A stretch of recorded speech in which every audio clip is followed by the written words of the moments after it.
ห้องนี้เพิ่งต่อเซิร์งกระติบจบค่ะและยังจำท่ารำไม่ค่อยแม่นช่วงนี้ก็เลยต้องซ้อมบ่อยๆค่ะเพลงนี้เป็นเพลงที่ไม่มีเนื้อร้องเพลงแรกสำหรับคลาสนี้เลยนะคะนี่สอบตั้งแต่ชั้นพื้นฐานจนตอนนี้อยู่ชั้นกลางแล้วครูไผ่จะใช้เพลงที่มีเนื้อร้องในการสอบตลอดเพราะต้องการฝึกให้นางรำทุกคนของครูไผ่แม่นจังหวะมากที่สุดค่ะเพื่อต่อไปจะได้รำเพลงที่ยากขึ้นถึงแม้จะไม่มีเนื้อร้องแต่นางรำของครูไผ่จะสามารถรำได้จนจบเพลงและครูไผ่อยากให้ตรงจังหวะมากที่สุดค่ะเพราะเวลารำเพลงที่มีแต่ดนตรีบรรเลงถ้านางรำไม่แม่นเรื่องจังหวะนางรำจะจำท่ารำได้ยากและไม่มีความพร้อมเพรียงในการรำการฝึกจังหวะจึงเป็นเรื่องที่สำคัญมากสำหรับครูไผ่เพื่อที่จะสอนปูพื้นฐานให้กับนางรำของครูในทุกๆคลาสที่เปิดใหม่นะคะ4 ทิศ2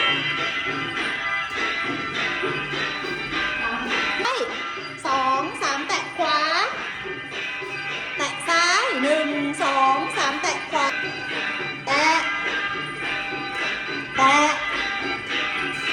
นั่งเอาแล้ว